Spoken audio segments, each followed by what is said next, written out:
লাল লাল করে বড়ি ভেজে আর বেগুনকেও খুব ভালো করে ভেজে যদি পালং শাক রান্না করা হয় খেতে কিন্তু দারুণ লাগে। আর শীতকালে নিরামিষ তরকারি মানে পালং শাকের তরকারি। আর এখন খুব সুন্দর সুন্দর শীষ পালং পাওয়া যাচ্ছে। তো আজকে আমি শীষ পালং দিয়ে নিরামিষ পালং শাকের তরকারি করব। আর দুটো স্পেশাল মশলা অ্যাড করব যাতে খেতে হবে দারুণ টেস্টি। একবার খেলে বারবার খেতে ইচ্ছে করবে। এখানে পালং শাক তো দেখিয়ে দিলাম, ভালো করে ধুয়ে কেটে নিয়েছি। নিয়েছি একটু বাঁধাকপি, নিয়েছি একটু মূলো, নিয়েছি একটু সিম, বেগুন আর আলু। সবগুলোকে ভালো করে ধুয়ে কেটে রেডি করে নিয়েছি। আর নিয়েছি ডালের বড়ি। নিরামিষ তরকারিতে ডালের বড়ি দিলে খেতে খুব ভালো লাগে। এবার ঝটপট রান্নাটা শুরু করে দিই।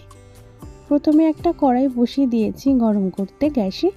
কড়াইটা গরম হয়ে গেলে দিয়ে দেব 1 চামচ মতন, বড় চামচ 1 চামচ মতন জিরে, 1 চামচ মতন গোটা ধনিয়া। তবে এতটা মশলা আমার প্রয়োজন নেই, একসাথে বেশি করে ভেজে রাখলাম। অনেক তরকারিতে দেওয়া যায়, তাই বেশি করে ভেজে রাখছি। মশলাটাকে খুব ভালো করে একটু ভেজে নেব যতক্ষণ না পর্যন্ত সুন্দর একটা গন্ধ বেরোচ্ছে।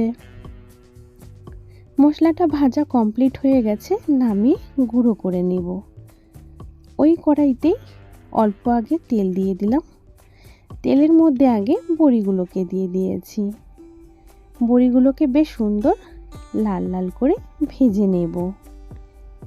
বড়ি কিন্তু লাল লাল করে না ভাজলে খেতে ভালো লাগে না, তাই বড়িটাকে অবশ্যই একটু লাল করে ভেজে নিতে হবে। বড়িটা আমার ভাজা কমপ্লিট। ওই তেলে এবার আমি যে বেগুনগুলো কেটে রেখেছিলাম সেই বেগুনগুলোকে ভেজে নেব। বেগুনগুলোকেও কিন্তু বেশ সুন্দর একটু লাল করে আগে ভেজে রেখে দিতে হবে, তাতে পালং শাকের তরকারির টেস্ট অনেক গুণ বেড়ে যায়। কড়াইতে আবার কিছুটা তেল দিয়ে দিয়েছি। তেলটা ভালো করে গরম হয়ে গেলে দিয়ে দিয়েছি 5 ফোড়ন, গোটা 5 ফোড়ন, দিয়ে দিলাম 2টো তেজপাতা, দিয়ে দিয়েছি এখানে আমি আদা আর কাঁচা লঙ্কা একসাথে বেটে রেখেছিলাম, সেটা দিয়ে দিয়েছি। খুব ভালো করে লো টু মিডিয়াম ফ্লেমে রেখে মশলাটাকে একটু ভেজে নেব। সাথে দিয়ে দেব একটু লবণ, হলুদ। খুব ভালো করে আমি আর একটু চিনি দিয়ে মশলাটাকে একটু কষিয়ে নিচ্ছি। লো টু মিডিয়াম ফ্লেমে রেখে মশলাটাকে একটু কষিয়ে নিতে হবে যাতে মশলাটা পুড়ে না যায়। তারপর কেটে রাখা সমস্ত সবজিগুলো দিয়ে দিয়েছি।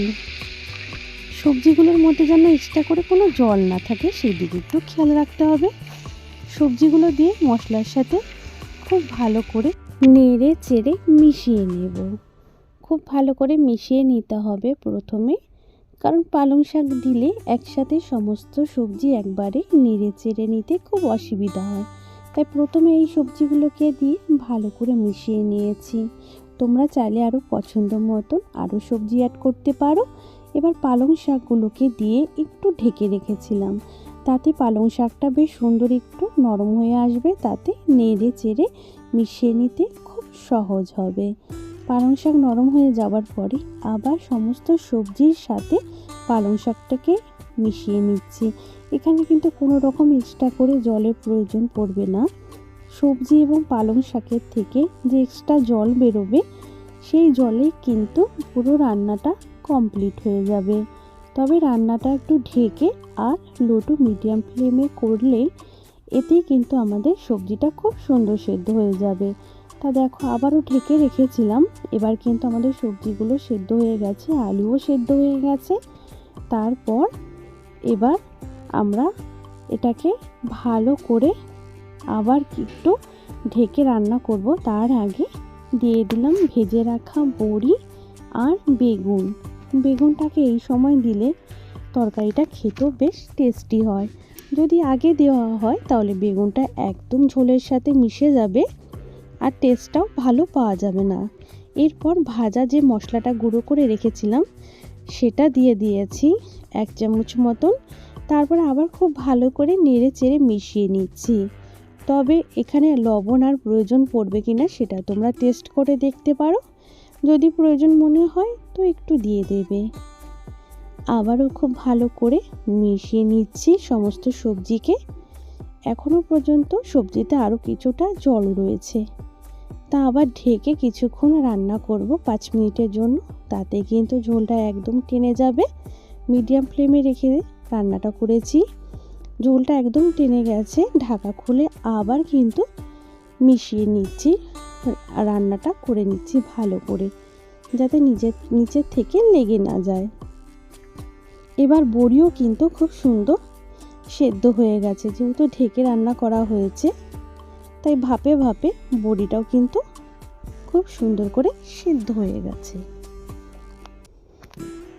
ভালো করে মিশিয়ে নিয়েছি তরকারিটা।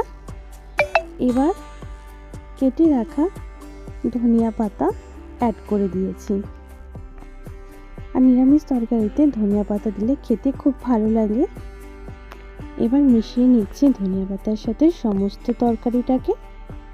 আর নিরামিষ তরকারি এরকম একটু মাখো মাখো ভাব হলে খেতে খুব ভালো লাগে। 2-1টা আলু যদি একটু খুন্তি দিয়ে ভেঙে দেওয়া হয় তাহলে তরকারিটা একটু আঠালো ভাব হয় আর খেতে কিন্তু ভালো লাগে।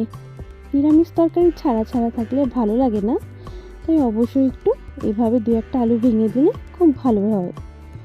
এইভাবে নেড়ে চেড়ে প্লেটে একটু ঠান্ডা হলে সার্ভ করে নিয়েছি। তরকারিটা রেডি হয়ে গেল আমাদের শীতের টাটকা টাটকা সবুজ পালং শাক দিয়ে পালং শাকের নিরামিষ তরকারি।